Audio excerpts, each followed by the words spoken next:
وہ مجھے کوئی بھی جواب دیے بغیر کیسے جا سکتی ہے؟ سامیہ نے ایک بھاری لفافہ اور ہیرے کی انگوٹھی کی ڈبیا فیضان کے حوالے کر دی اور کمرے سے باہر چلی گئی۔ فیضان اپنا سن وجود لیے اس لفافے کو کھول کر اس میں موجود خط کو پڑھتے چلے گئے۔ فیضان اسٹڈی میں فصیح ہمدانی کے سامنے بیٹھے تھے اور فصیح ہمدانی کے ہاتھ میں رابعہ کا خط تھا۔ اب تم مجھ سے کیا چاہتے ہو؟ انہوں نے پیپرز واپس لفافے میں ڈالتے ہوئے پوچھا۔ مورل سپورٹ، فقط 2 الفاظ ان کے منہ سے ادا ہوئے۔ فصیح ہمدانی مسکراتے ہوئے اپنی جگہ سے اٹھے اور فیضان کے کندھوں پر ہاتھ رکھ کے بولے، میں ہر طرح سے تمہارے ساتھ ہوں، لے آؤ اسے۔ فیضان نے باقی آنکھوں میں دیکھا اور ان کے سینے سے لگ گئے۔ آج پھر وہ جیک کے ساتھ پیٹرز گارڈن میں موجود تھی۔ سرخ سفید نیلے پیلے پھول آج بھی ہر سمت کھلے ہوئے تھے، پر نہ جانے کیوں ہر رنگ اس کی آنکھوں میں پھیکا تھا۔ ہر پھول مرجھایا ہوا سا تھا۔ کچھ ہی دیر میں بیزار ہو کر وہ واپس پلٹ آئی۔ جیک کو اس کے کمرے میں پہنچا کر وہ اسٹور رومز کی طرف جا رہی تھی کہ سینٹر وارڈن نے اسے بتایا کہ کوئی اس سے ملنے آیا ہے۔ اس کی آنکھوں میں خالد کا چہرہ ابھرا تو چہرے پر مسکراہٹ آ گئی۔ وہ تقریباً بھاگتی ہوئی ویٹنگ روم میں آئی، پر فیضان کو سامنے دیکھ کر اس کے قدم ہی نہیں، دل کی دھڑکن بھی تھم گئی تھی۔ وہ اس کے مقابل آئے تو نگاہیں جھک گئیں۔ میرے جذبے اتنے سستے تو نہیں تھے رابعہ، جنہیں تم اتنی آسانی سے ٹھکرا کر آ گئیں۔ ایک بار پوچھا تو ہوتا کہ کیا مجھے اس بات سے کوئی فرق بھی پڑتا ہے کہ نہیں جو تم اپنے خط میں لکھائی ہو؟ کیوں فرق نہیں پڑتا؟ کوئی بھی شریف آدمی کسی بے آبرو لڑکی کو اپنے گھر میں نہیں بساتا۔ فیضان نے اسے دونوں کندھوں سے تھام کر اس کی آنکھوں میں آنکھیں ڈال کر پوچھا، کیا یہ سب تمہارا قصور تھا؟ یہ کون سمجھتا ہے؟ یہ وہ پاگل سمجھتا ہے جو تمہیں اپنے گھر میں بسانے کے لیے 7 سمندر پار تمہیں لینے چلا آیا ہے۔ رابعہ کی آنکھوں میں آنسو آ گئے۔ میں نہیں جاؤں گی فیضان، میں ہر قیمت پر تمہیں لے کے جاؤں گا۔ ان کے لہجے میں ان کا بھرپور جذبہ بول رہا تھا۔ رابعہ کا دل اندیشوں میں ڈوبا ہوا تھا۔ آپ کے گھر والے مجھے قبول نہیں کریں گے۔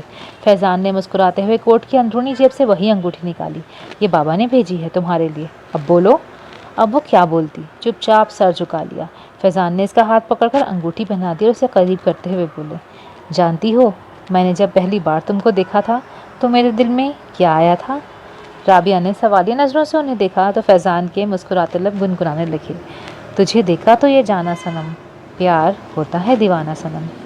پیار کے اس انداز پر رابعہ پہلی بار کھل کر مسکرائی اور سر ان کے سینے سے ٹکا دیا۔ ختم شد۔ اگر آپ کو یہ ناول پسند آیا ہے تو please do like, share and subscribe my channel. ملتے ہیں اگلی ویڈیو میں، تب تک کے لیے اللہ حافظ۔